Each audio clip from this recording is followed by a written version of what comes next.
Buenos días, bienvenidos de nueva cuenta a este diplomado, donde vamos a continuar el tema que veíamos la semana pasada y que hoy concluimos, que es justamente el psicoanálisis. Posiblemente una de las preguntas que se estén planteando en este momento es, bueno, ¿por qué casi siempre que se toma un diplomado, un curso de psicología o que tenga que ver con aspectos psicológicos, es casi inevitable hablar del psicoanálisis? La respuesta es muy sencilla. Es una de las teorías más importantes, más pues que han dejado más trascendencia en la historia de la psicología, sobre todo por una razón muy sencilla, porque es de las pocas teorías que intentan enlazar lo biológico con lo psicológico y con la relación del sujeto biológico-psicológico con su entorno, ¿sí? Por esa razón es de las más importantes.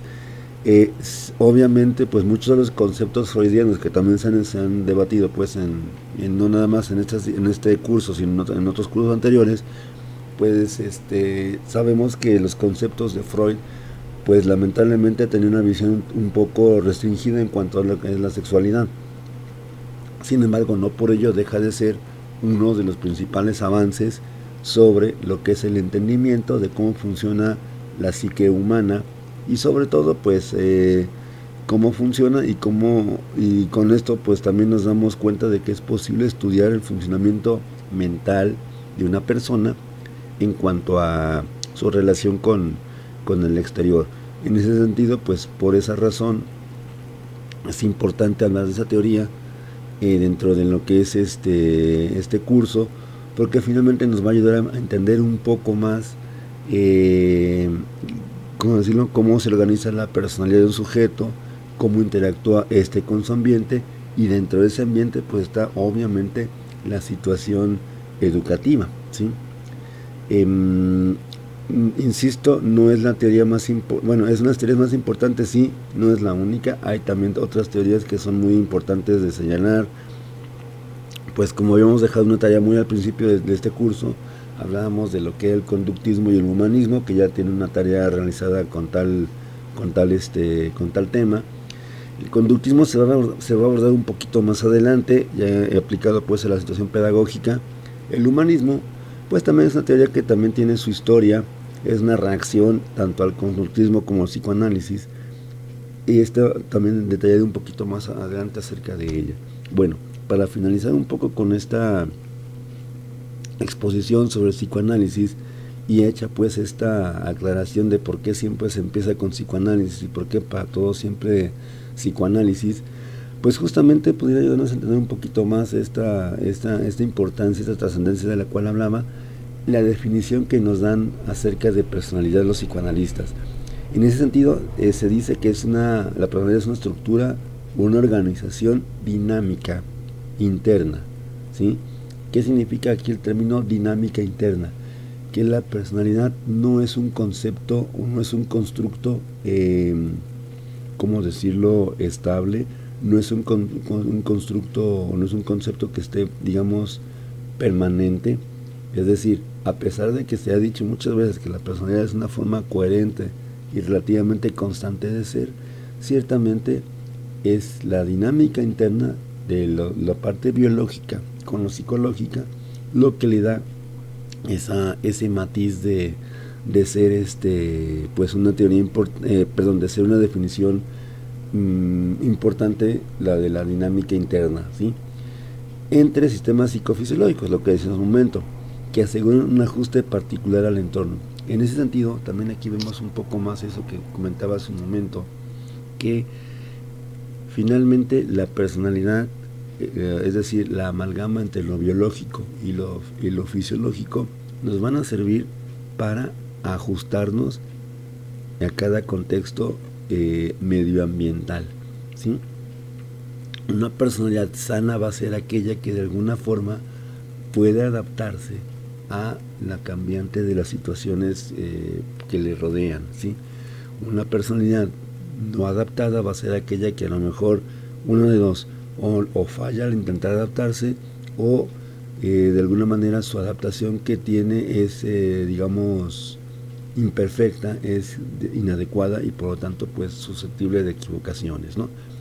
continuamos con la lectura. Dice: la personalidad es el resultado evolutivo de la estructuración psíquica del individuo.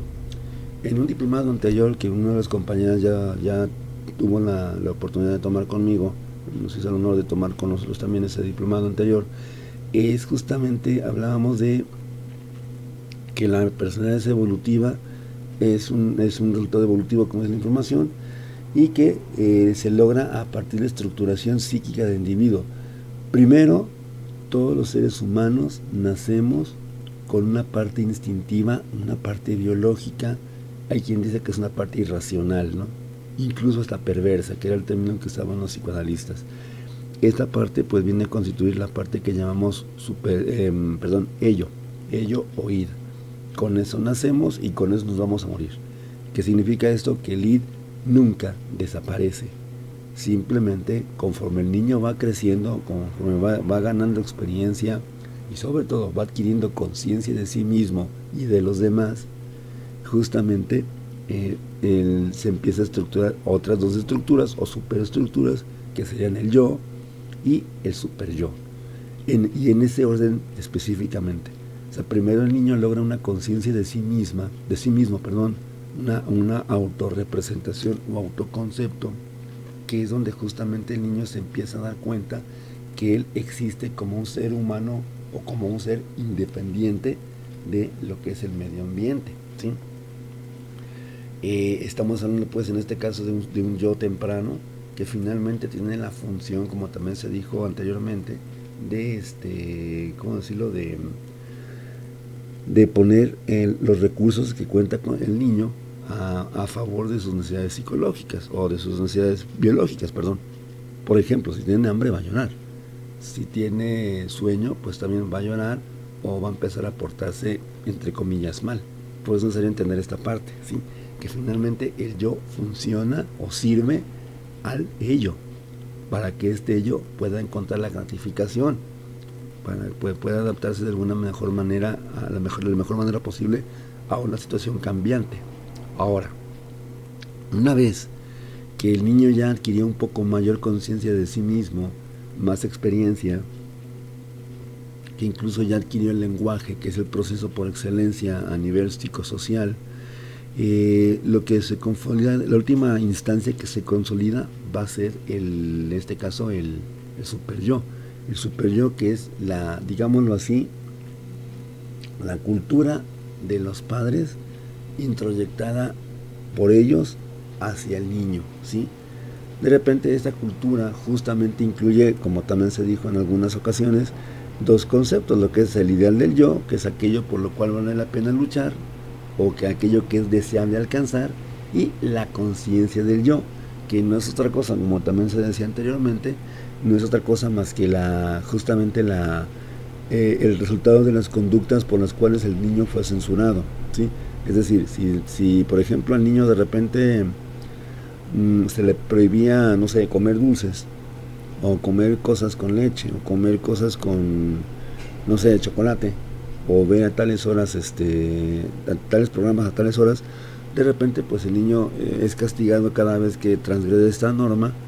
Entonces eso empieza a consolidarse, empieza a constituirse como una prohibición a nivel de conciencia moral. Es decir, en este caso no es tanto el hecho de a lo mejor no comer dulces porque es malo, o no comer dulces porque me pica los dientes, o no comer dulces porque a lo mejor pues me puede afectar el estómago, etcétera, sino más bien es la idea de que desobedecer a la madre es algo que va en contra de la socialmente aceptado, y de esa forma entonces se consolida o se pasa esa prohibición, pasa a constituirse como conciencia moral, donde la palabra de la madre o del cuidador, pues no tiene que ser por fuerza de la madre o del cuidador, pues es completamente inapelable e innegociable, ¿sí?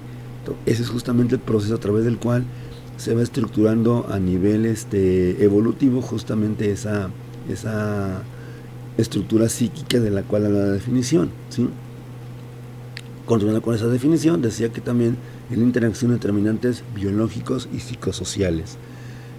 En el entorno familiar, Y justamente aquí adquiere también esa importancia enorme que tiene en todo esto el entorno familiar. Sería impensable hablar de cultura o de personalidad o de sociedad si no entendemos que justamente todo, para variar, siempre empieza en la familia. Siempre va a ser así, ¿sí? Por lo tanto, en ese sentido, es justamente en el seno familiar donde el niño va adquiriendo sus primeras enseñanzas, donde el niño va adquiriendo su propia, justamente sus primeras prohibiciones también, donde va adquiriendo también sus primeras, digamos, compuestos de conciencia moral, pero también del ideal del yo. Por eso la importancia de este grupo, de ese entorno familiar.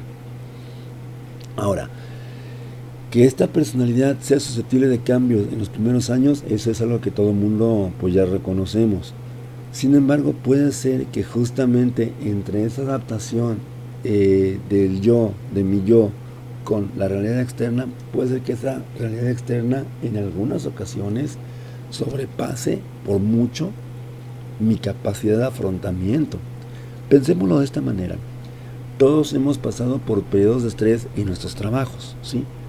De repente, un buen día llega nuestro jefe y nos dice que faltando a lo mejor 20 minutos para la hora de salida, nos llega con a lo mejor un buen paquete de expedientes, no sé, o de documentación, papelería, pues finalmente, y de repente nos dice que eso urge que se archive y que quede empaquetado, registrado, etcétera, no sé, para allá, porque tenía que enviarse en la mañana y ya en la tarde, faltan 20 minutos para que salgas del trabajo, ¿sí? ¿Qué es lo que va a pasar contigo? Bueno, número uno, te vas a estresar. Primero te va a dar coraje, ¿sí? ¿Por qué siempre hasta el último? ¿Por qué en este momento? ¿Qué poca consideración? Bueno, no decimos así tan bonito, pues decimos más feo, ¿no? Pero finalmente así empezamos, así se empieza. Dos, después de ese coraje viene así como que la frustración de que chines, que es mucho trabajo, en 20 minutos ni de chiste acabo la mitad, ¿sí? Ni de chiste, ¿sí? Y es la mitad. Entonces, ¿qué es lo que va a pasar? Que entonces el sujeto va a caer en un franco estado de estrés, ¿sí? ¿Por qué? Porque finalmente hay que recordar que el estrés tiene que ver mucho con la frustración, ¿sí? De no poder alcanzar ciertas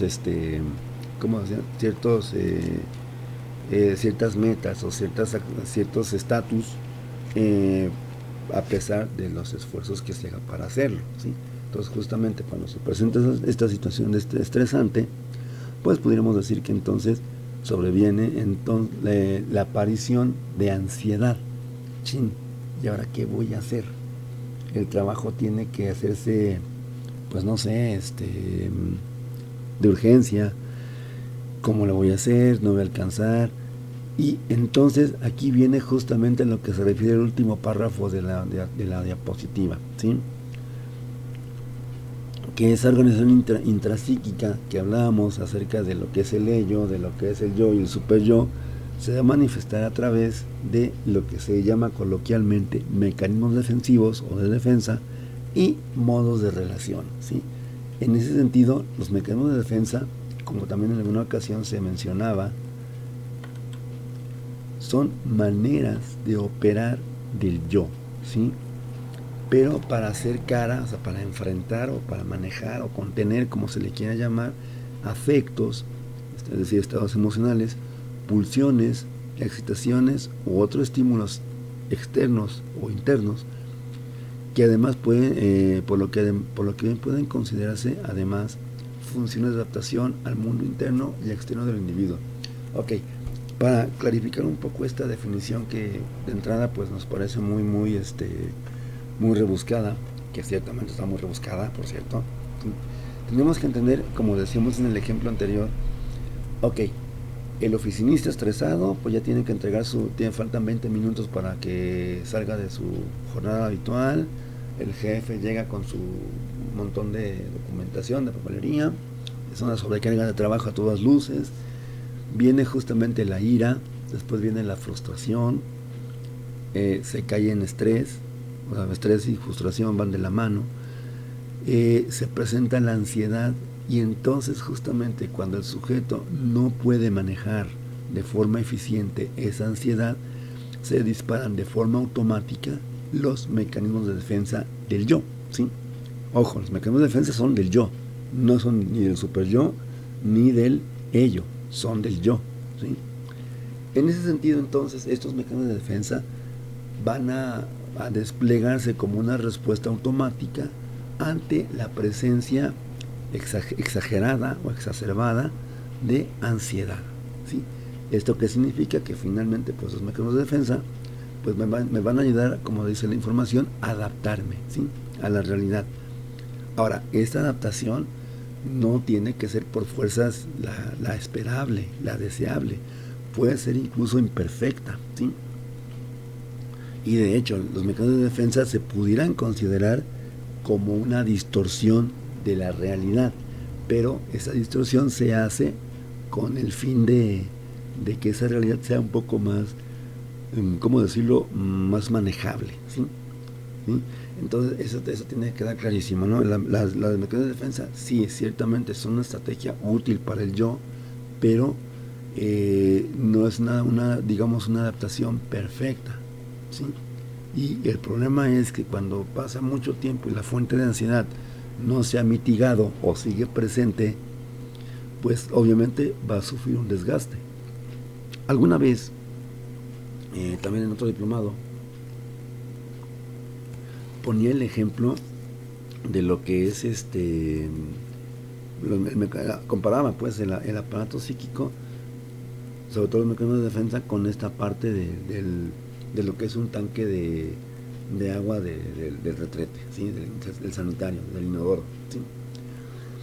En este caso, pues el agua que sale por el tubo que se conecta directamente de la tubería, del abastecimiento de la casa, justamente sería algo así como la fuente del ello, ¿sí?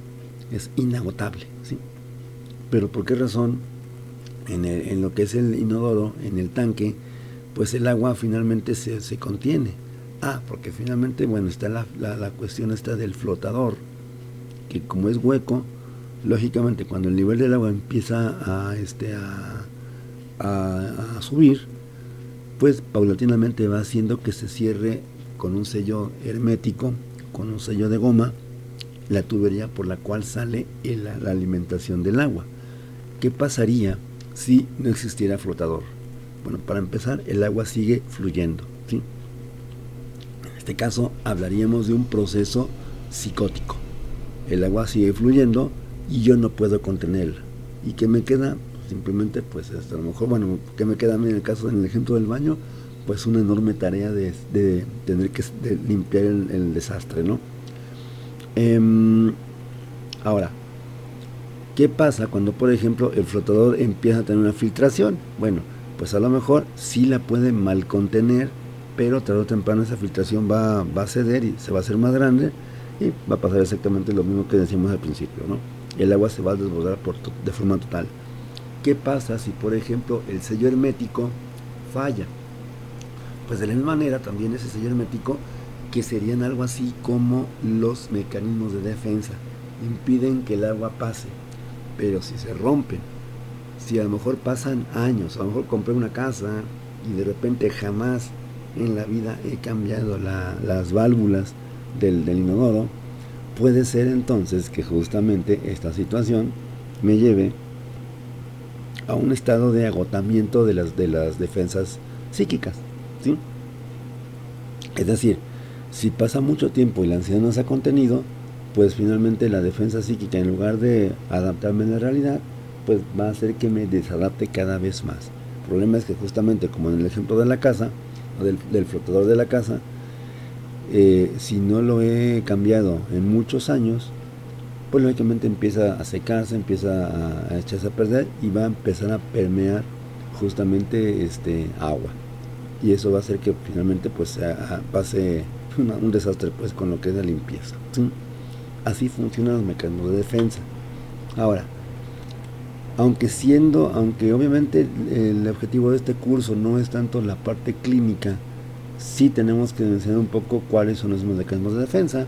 Pues la primera, la regresión, formación reactiva o formación de reacción, aislamiento, y no nada que ver con lo que tenemos en la situación actual, anulación retroactiva, proyección, introyección, vuelta contra sí mismo o deflexión, transformación en lo contrario, negación, desmentida, desestimación, etcétera, ¿sí?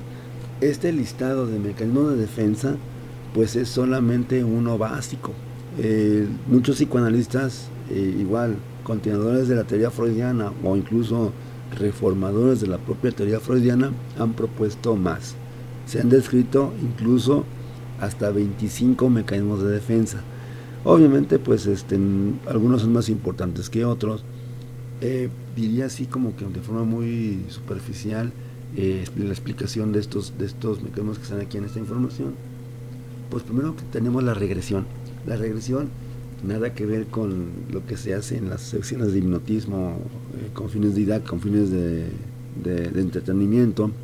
Pues me ocurre hay Taurus do Brasil, que es un hipnotista pues que ha venido incluso aquí a Jalisco, a Guadalajara.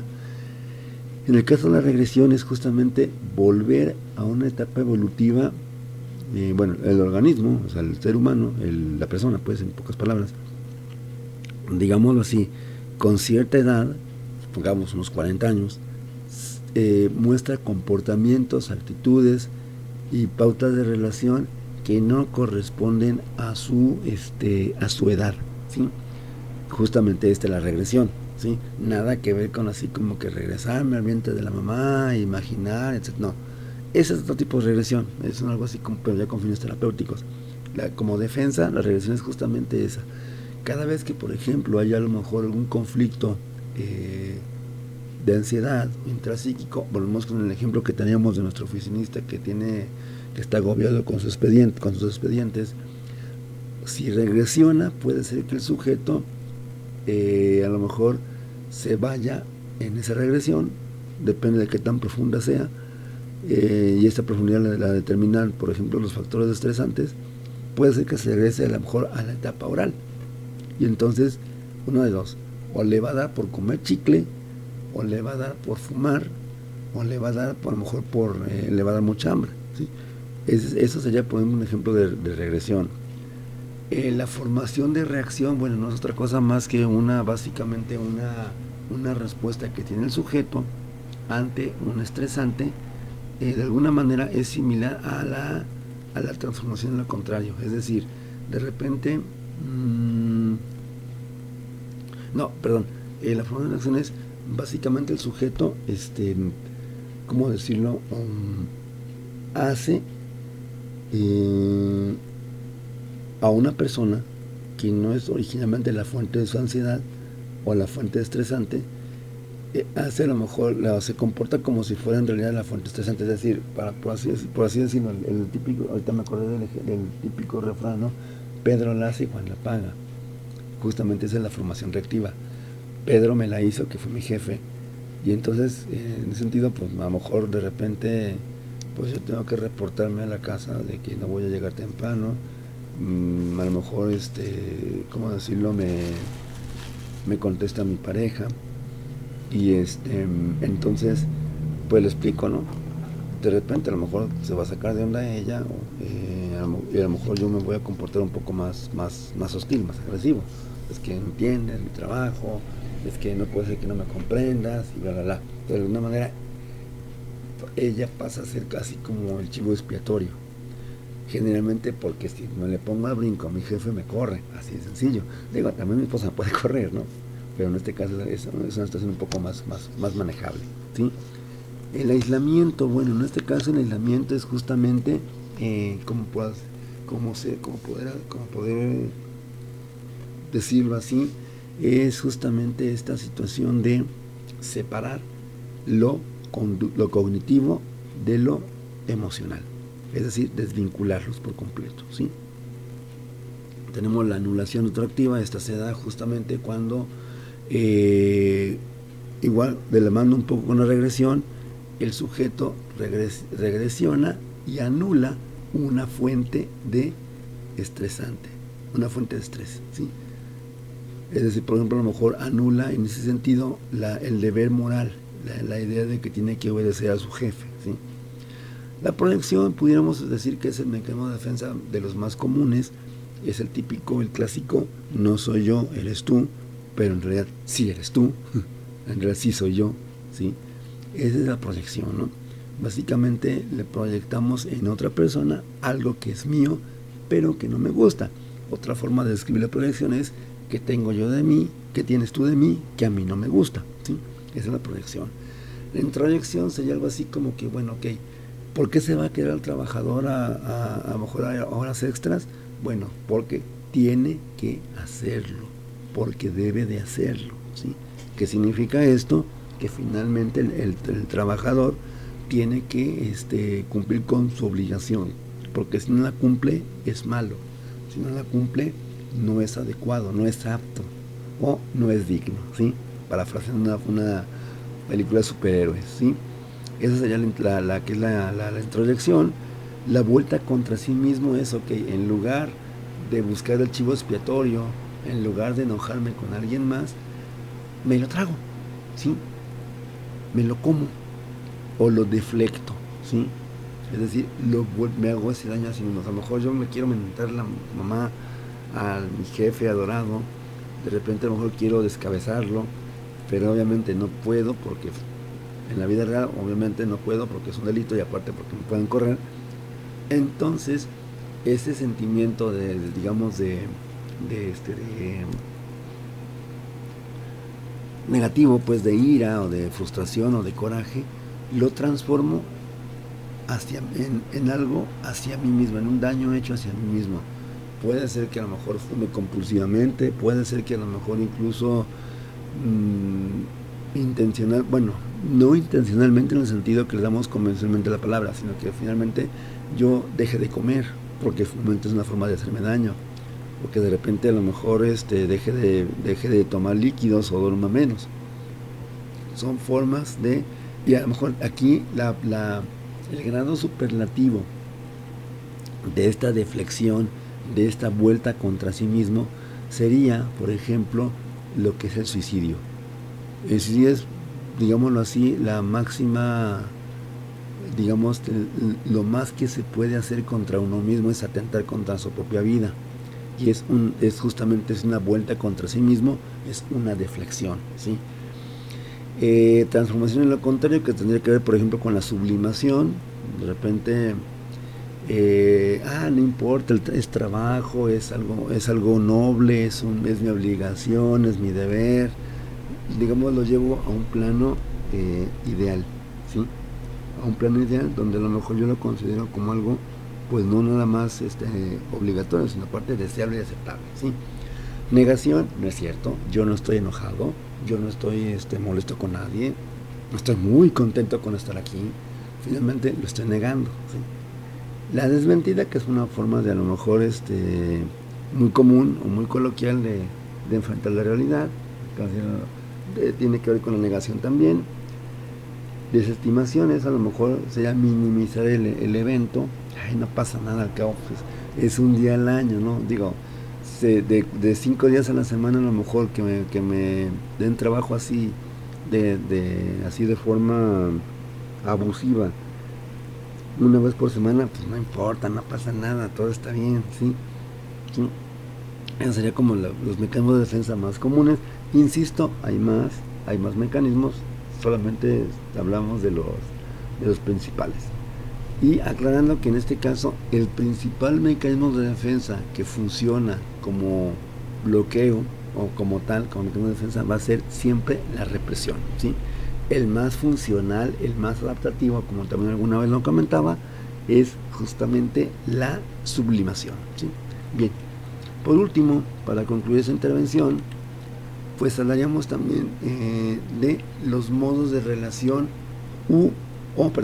relaciones objetales. Es decir, esta relación objetal o modos de relaciones, cómo se va a intercambiar, en este caso, yo, o sea, en mi contacto con otras personas, que son nosotros o son los objetos, cómo intercambiamos entre ellos, ¿no?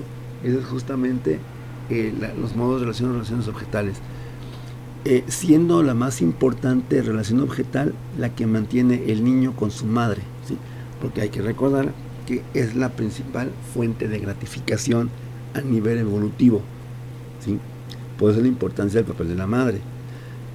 Ahora, ciertamente, y como también alguna vez lo comentaba en alguna otra intervención, a veces las madres pues piensan que sus bebés pues los ven como super mamás y con la capa, con el antifaz y el traje de superheroína. En realidad los bebés lo ven justamente con un objeto que da placer, y en este caso pues la alimentación. A lo mejor con esto pues descorazono a más de alguno, ¿sí? Pero en realidad así es. Ahora, que después esa digamos relación objetal va evolucionando o va creciendo para convertirse en afecto ya racional, pues esa es otra situación diferente. Pero todo empieza así, justamente entre yo, que me sirvo de un objeto para obtener una gratificación o una satisfacción personal, ¿sí? En ese sentido, pues esa relación objetal pues va a ser la interacción entre yo y el mundo interno y externo, ¿sí? Un ejemplo clásico de las relaciones objetales pudiera ser, por ejemplo, un objeto que en esta terminología psicoanalítica se llama de transición o transicional, como el monito de peluche, la mantita, etcétera, el trapito, que algunos niños tienen que tener todavía como recordatorio de la seguridad de su familia, del seno materno. Una desviación patológica de las relaciones objetales va a ser, por ejemplo, el fetichismo. En el caso del fetichismo, justamente el sujeto queda fijado en una etapa psicosexual donde el sujeto que lo padece, digamos, tiene que tener o tiene que portar o tiene que tener presente en el momento de una relación sexual común y corriente con su pareja, con otra persona, un objeto que le recuerda algo, ¿sí? Generalmente eso es lo que llamamos objeto fetiche. ¿Qué le recuerda? Bueno, esa respuesta sería un tanto complicada de responder así en unos cuantos minutos, pero le puede recordar un trauma de la infancia o algo de la madre, ¿sí? En ese sentido hay que recordar que justamente en el caso del niño, el del niño varón, pues el niño siempre va a buscar un sustituto, un objeto perdido. Ese objeto perdido es justamente la madre y es una relación objetal. Va a buscar ese objeto perdido en otra mujer, ¿sí? Entonces así sería como funcionan, pues, en pocas palabras, las relaciones objetales, ¿sí? Bien, con esto prácticamente terminamos el tema de lo que es el psicoanálisis. E insisto, ya he explicado al principio por qué se le dedicaron 3 sesiones de esto a este tema, ¿sí? Por justamente la importancia que tiene de entender estos conceptos. Y bueno, pues en ese sentido, pues daríamos paso al siguiente módulo, que tiene que ver con la cuestión de la psicología educativa, que esto ya va fuera del contexto de la psicología clínica. Por mi parte, pues quiero agradecer la atención, su presencia, pues su tiempo que le invierten a este curso.